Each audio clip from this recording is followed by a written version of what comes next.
morning.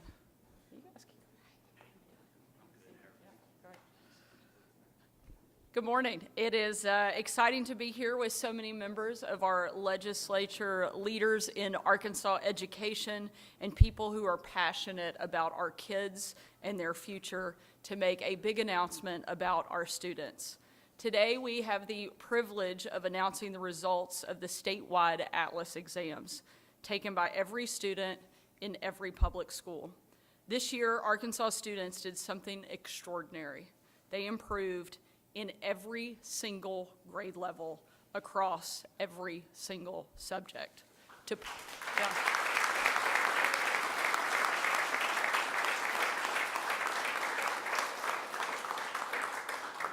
put it simply, LEARNS is working.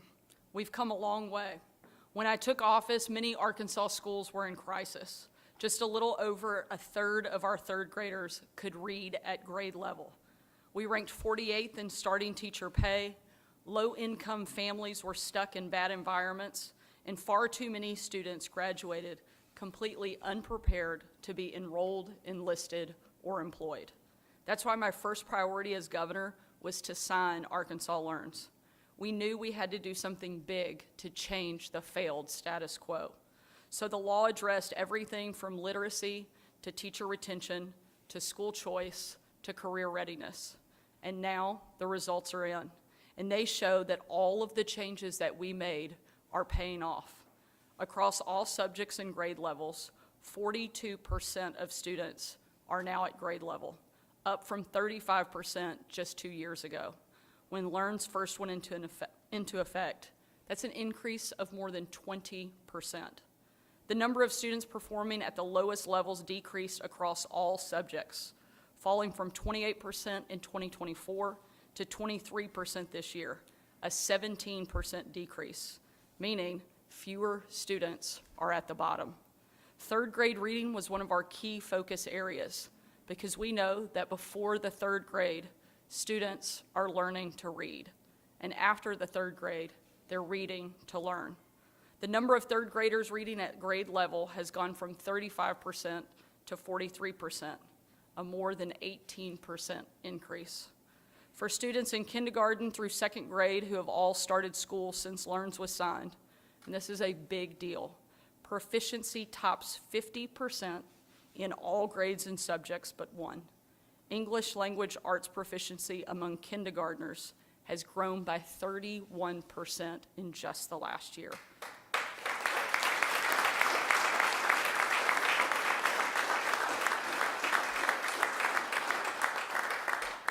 In the world of education research, year-over-year changes of a few percentage points are typically cause for concern or celebration. Results like this, huge across-the-board improvements, are basically unheard of. And they didn't happen by accident. LEARNS included massive new resources for public education. In fact, it was the largest investment in our public school system in state history. We deployed more than 120 literacy coaches to every D and F-rated school in the state, where they provided 73,000 hours of extra assistance and served 45,000 students just last year alone. More than 23,000 students now receive high-impact tutoring, and more than 7,000 students have gotten up to $1,500 in grants to pursue additional assistance outside of the classroom. Those tutors aren't experimenting with unsuccessful education fads that have failed students across the country. Their work is firmly grounded in the science of reading. To recruit and retain the very best teachers, LEARNS raised starting teacher pay from $36,000 to $50,000 and gave every teacher at least a $2,000 pay raise. And we created the Merit Teacher Incentive Fund to reward those teachers whose students show the most improvement, with up to $10,000 in bonuses. As of today, over 7,000 teachers had already received $30 million from that program. And I'm excited to announce this morning that this year alone, we will recognize 5,000 additional teachers through the Merit Teacher Incentive Fund, and they will receive nearly $20 million in bonuses.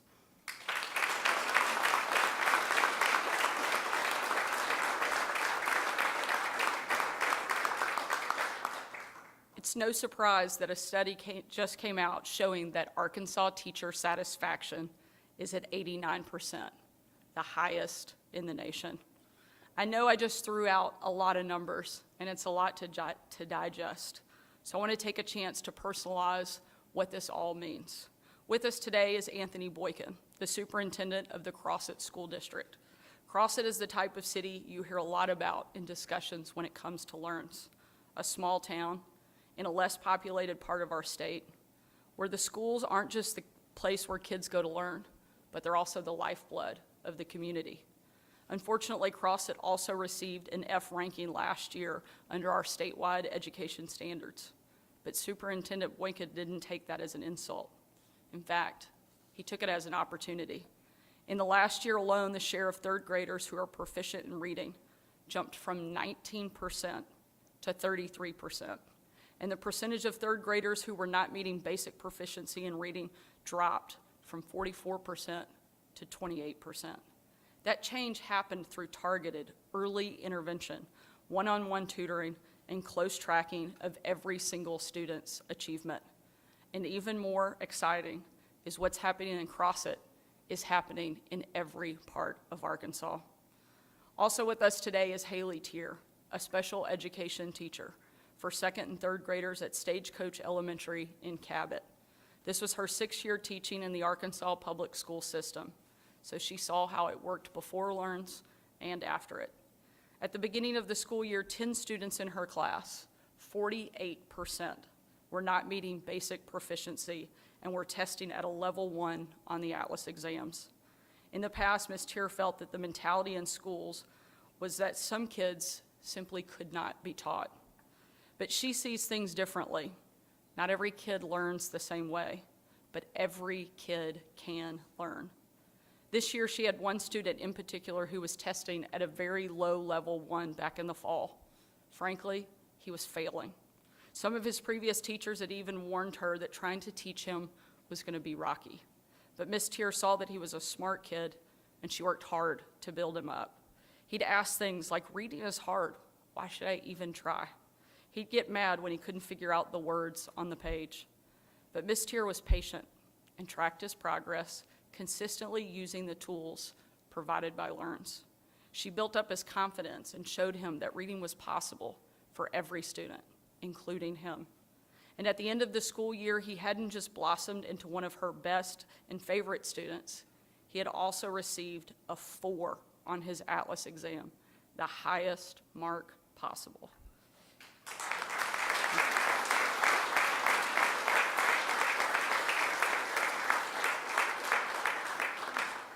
In total, she went from having 10 kids receiving the lowest score on the Atlas exam at the beginning of the year down to just 3 by the end.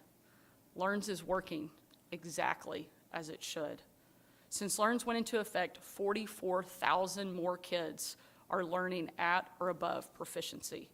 Improving a single kid's education journey can be life-changing, and Arkansas just did that for 44,000 of them. But we're not stopping here.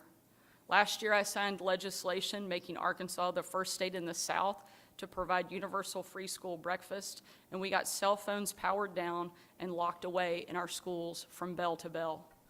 Today is an opportunity for every student, for every parent, teacher, and lawmaker in our state to celebrate, but not to take our foot off the gas. Nationally, student performance is in a generational decline. In states from New York to California, leaders can't figure out how to reverse the trend. But Arkansas is solving the problem with LEARNS, not just delivering the education we promised to our kids, but also creating a conservative blueprint for all of America. This is something that every single one of us can be proud of and celebrate, and I'm glad that we have the chance to do that here together. I'll now turn it over to Secretary Oliva, who's done a fantastic job helping lead LEARNS, implement it, execute it at the highest level, along with the rest of the team at the Department of Education, and then we'll come back up to take a few questions. Thank you for being here. It's a great day to celebrate in Arkansas, and with that, I'll turn it over to Secretary Oliva.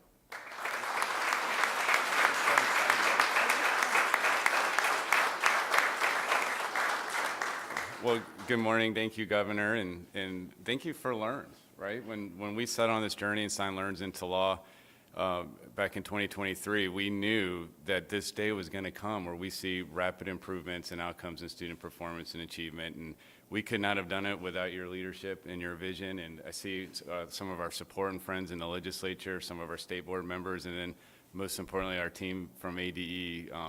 Thank you for being on this journey with us. This has been a lot of hard work, and we knew that we're going to get these outcomes. I think it's important when we start looking at what these scores mean and what they tell us, why this is significant. When we're saying that our proficiency rates and the number of students meeting grade level expectations has gone up over 5% in English language arts, over 7% in math, over 8% in science, that means that they're not just meeting, they're also exceeding grade level expectations. And every one of those percentage points represents around 300, 350 students.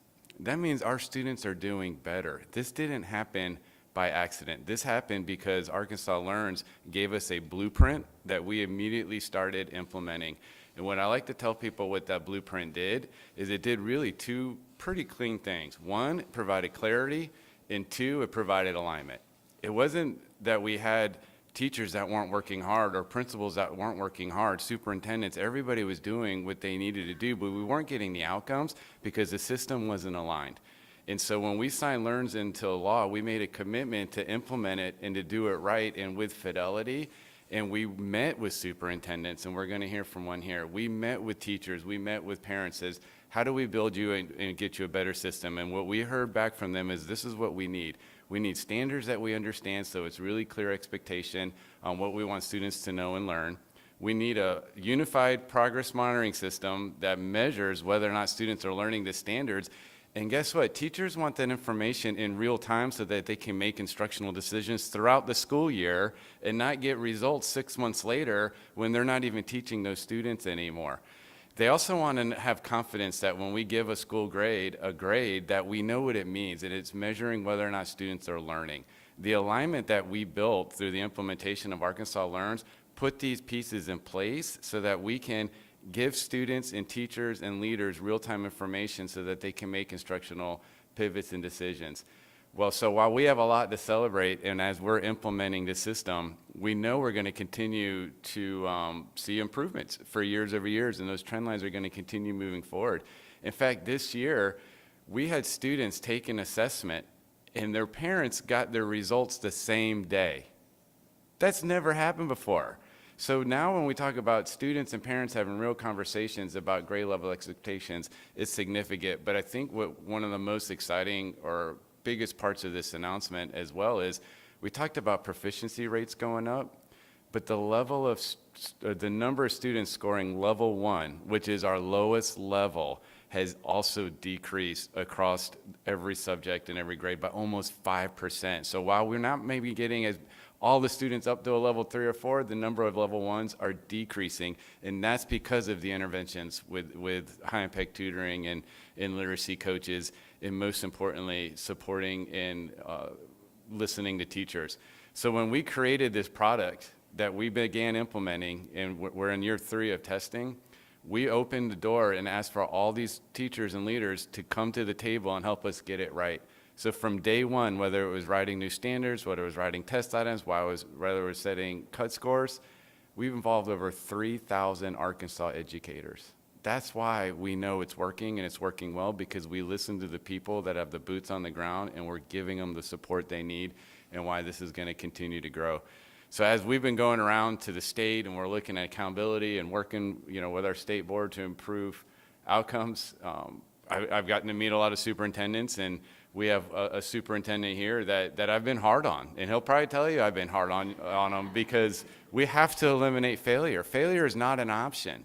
And we might be hard on them, but I think he would also say, but we come to the table to be a partner and to say, how can we get this right? We've got a good system. We got to make sure we're improving student learning and outcomes.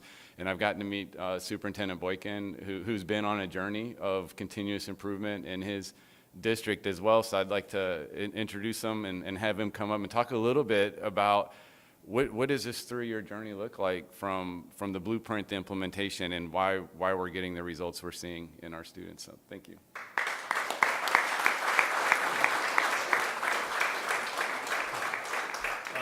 Good morning.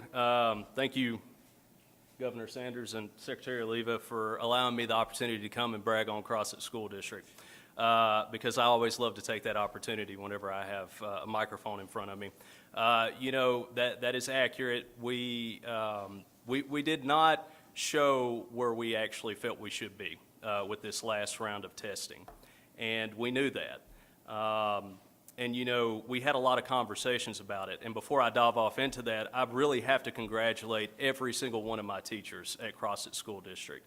They took this letter grade and they dug in and they said, what can we do to educate our kids and do better? Because this is not the product that we're putting out, and we know that. So what do we need to do to show that? And they've really worked hard. I mean, they did not shy away from the challenge, and I think they met that. And so I just want to congratulate all of my teachers at Crossett School District, and I also want to congratulate my students at Crossett School District. The conversations, I can tell you, I've been in education for a while now. Before I was superintendent, I was high school principal, classroom teacher, and even a classified parapro in a special ed classroom. So I've been from classified all the way up to superintendency. I've not heard conversations whenever it comes to student efficacy in terms of students walking up to me in the hallway and saying, Mr. Boykin, have you seen my Atlas test yet? Because I grew, and here's how they knew that. So we started having those conversations. That was one of the things that we really wanted to do this year, is we wanted to have conversations about what does it mean to be a level 4, a level 3, a level 2, a level 1, and what does that actually mean? I've got 3 kids. I've got 3 boys. My middle son is very competitive, and so I know this from a daddy point of view. He come home and he said, Dad, I just got my interim test scores, and it showed where I was, and I'm really close to moving to the next level, and here's the goal that my teacher and I set. I think I can make that goal. And I was really, you know, even the superintendent of the district, I did not realize how much of that efficacy was being placed and instilled by our teachers with our young kids at the school district. And so, again, congratulations to the students for all their hard work and effort, because they really put in a lot of hard work and effort, and congratulations to our teachers at Crossett School District, because our scores do show it. We saw double-digit growth in our ELA scores with our 3rd grade. We saw double-digit growth across the board in a lot of different areas, but we showed growth in achievement across the board from 3rd all the way up through 10th, which is tested. So one of the things that I wanted to highlight specifically about LEARNS and the thought partnership that I've had with Secretary Oliva and his team, number one, they've been fantastic to me. Yes, he said that he was hard on me. He's not really been that hard on me. He asked me hard questions, but I don't mind hard questions. But I picked up the phone and I called Deputy Commissioner Smith, and I said, I really need you to please come down and help us and find where this gap is. And she came down, Secretary Oliva came down, and lots of people from their team came down to really dig into the data and see what we needed to do. But one of the cool things that a lot of people don't realize about LEARNS, being in education as long as I have, is the actual assessment component, which is the Atlas assessment. So whenever I was in the classroom and I was a core teacher, I taught in the core, and whenever we would do our end of year testing, it would be sometimes August before we would get those test results back, and it's kind of like, why are we getting this information now? We could have been planning about this in the summertime to take our kids and where the deficits were to really push them forward. And what we have is we have an early prevention system essentially with Atlas. We give a fall interim assessment and we give a winter interim assessment. And with those, we can get real-time data quickly about deficits that we see with students, specifically with standards and where they're lacking. And we can address those before we even go into the summative. So there's a saying in my business that you should know where you're at by the time you take the summative. It shouldn't be a surprise whenever you get that information back. And that's what the Atlas exam does for us.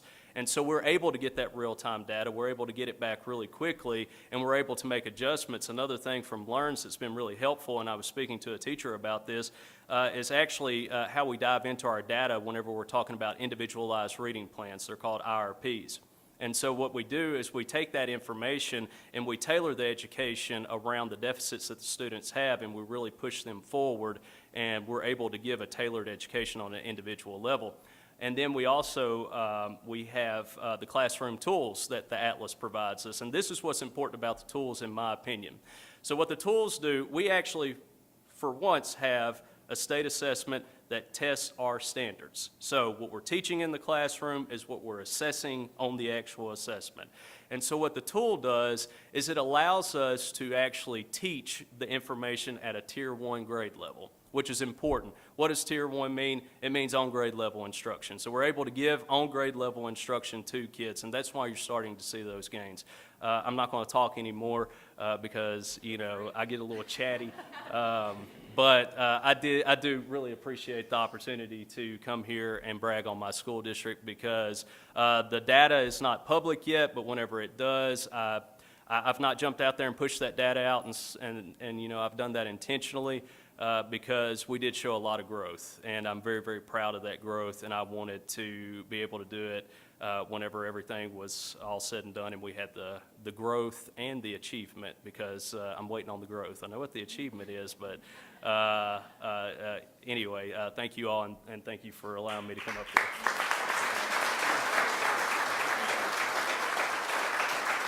Thank you. As you can see, exciting day in Arkansas. I promise I'm coming to your questions. But before I do, I want to just do one more thank you to the members of our legislature. Speaker Evans, who was instrumental before he was speaker. He was helping chair the Education Committee and really helped shepherd Learns through. Speaker Shepard, who was the speaker at the time Learns went through, played a key role. And Senator President Hester, who is not here, but was very critical in helping us get this through. And then, of course, our two bill sponsors, Senator Breanne Davis and Representative Keith Brooks, who did heroes work on a regular basis to really help us get Learns done. But this wouldn't have happened without good cooperation with the legislature. And then again, great implementation on the part of the Department of Education, working with our teachers, working with our superintendents, working with leadership across the state. This is a win for everybody because everyone came to the table and worked together. So thank you again. And with that, I will take your questions. Yes, ma'am.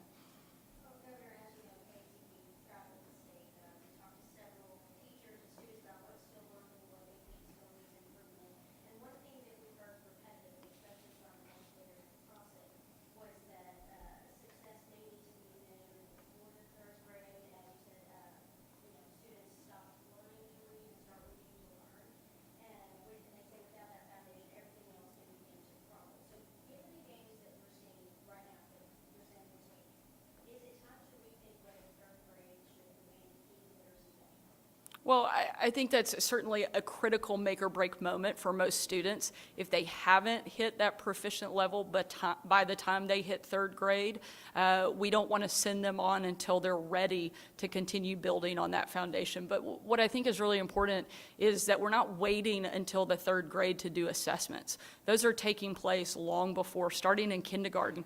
In fact, one of the areas where we've seen the most improvement is our K through 2 students who have had Learns since they started their education journey.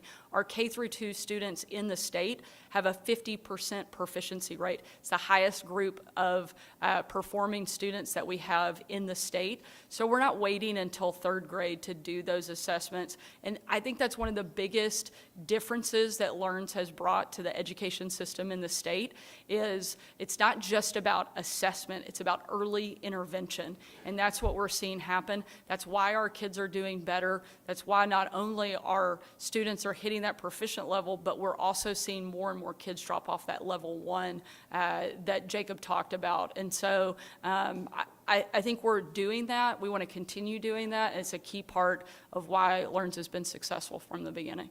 Jacob, I don't know if you want to add anything or not, but okay. He said I did great, so in case you didn't hear that. Sure. Yes, ma'am. Yes, ma'am.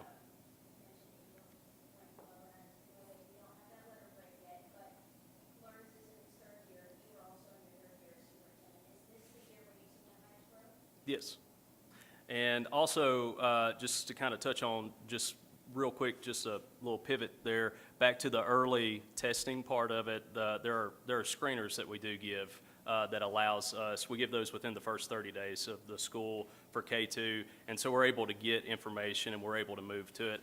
And the reason I'm saying that is because you mentioned Educator and CrossIT, and they've asked me that question, so the answer that I've given them is yes, we are doing that. The third grade is just where we're really starting to take that accountability and put it in hold. So, yeah. Related question to that. Obviously, there's been a lot of talk about teachers being able to pivot in almost real time to make changes to meet their students. What is the department looking to do pivots going forward? Do you have any methods that you've seen? Yeah, so I think it's the whole spirit of this conversation. When you look at all of the components of LEARNS, it's about improving access to high-quality early learning environment. We've doubled down on our supports in that K1 and 2, so that third grade snapshot in time is ready to be addressed in an efficient and quick manner. But we've deployed literacy coaches, over 120 of them, to all the DNF schools. We're continuing to provide high-quality professional development supported with high-quality instruction materials. As we're building out accountability and learning gains, we're having conversations with school districts that may not be meeting those expectations to say, how can we partner with you to get that right? Even moving forward, our educational cooperatives, we've really leaned on them to say you need to take a more active role in getting in schools that are failing. And we have to eliminate failure. So setting this benchmark, when we 3 years ago, set that standard of defining proficiency, I think it's important for everybody to remember that we set a high bar. And we knew that our students could do it. We knew if we supported our teachers in schools that they would not just meet it, that they would exceed it. Other states at the same time were lowering proficiency rates so that they can say that they're back to pre-COVID levels. We did not do that. We came out day one. It was not fun for me to go to the governor and say, hey, we're going to come out and say that only 18% of our kids passed geometry this year. That wasn't a fun conversation, but it was honest. And we have to be honest with students and families about outcomes and performance and expectations. And we got to be honest with superintendents and schools about how we can support them in meeting those. So, I think to the spirit of your question, yeah, we're going to take a moment, we're going to celebrate this, but then we got to get back to work because we have not arrived yet. We still got more work to do. Any other questions? Just to follow up on that, are there any shifts in strategy that you're looking at for next year? Shifts in strategy. Well, I think when you look at our priorities, we started by investing in classrooms. It's not a shift in strategy. It's making sure that our resources are aligned with our priorities. And if we can invest in teachers, we're talking about how we can recognize, celebrate, recruit, retain, and then we're going to continue to invest in leaders. We know the greatest predictor of student outcome is the teacher that's standing in front of the classroom. And if they're getting supported, they have the right resources, they're getting real-time feedback on student expectations, they're going to be better. Number two is the leader leading that school. And if we can continue to align our priorities and focus in classrooms, in buildings, we're going to continue to see these trend lines improve over time. Also, if I could jump in, why would we shift strategies? I don't mean to be rude, but what we're doing is actually working. So if anything, we should lean into what is happening in our state. It's a good thing. We should just keep the momentum going. To Jacob's point, we've made significant gains, but that doesn't mean our work here is finished. It means we just continue to keep doing what we're doing because we know that it's working. Shifting strategies to me would be a huge mistake, but leaning into the success and continuing to show that support to our teachers, to our superintendents, and especially to our students is exactly what we have done and what we should continue to do. Great. You got another one? Sure. We're working on a story of text that suggests administration do claims that you were making about being connected to the CCP were unproven. Why do you make those statements? Look, we take any allegation like that seriously. Our job is to protect our state. We know that that happens. It's happened in the past. The company Syngenta was operating illegally in the state of Arkansas. We don't want to see Chinese companies take over our farmland, take over our military infrastructure, take over critical assets. So we're always going to make sure that we're protecting those. We're going to lean into that, not shy away from it. I think it is a fundamental responsibility of our state and frankly of our federal government to protect from Chinese infiltration. We've seen it before. We're going to take those things seriously, and we'll continue to fight back against it and make sure Arkansas leads the way on that front. Thank you so much.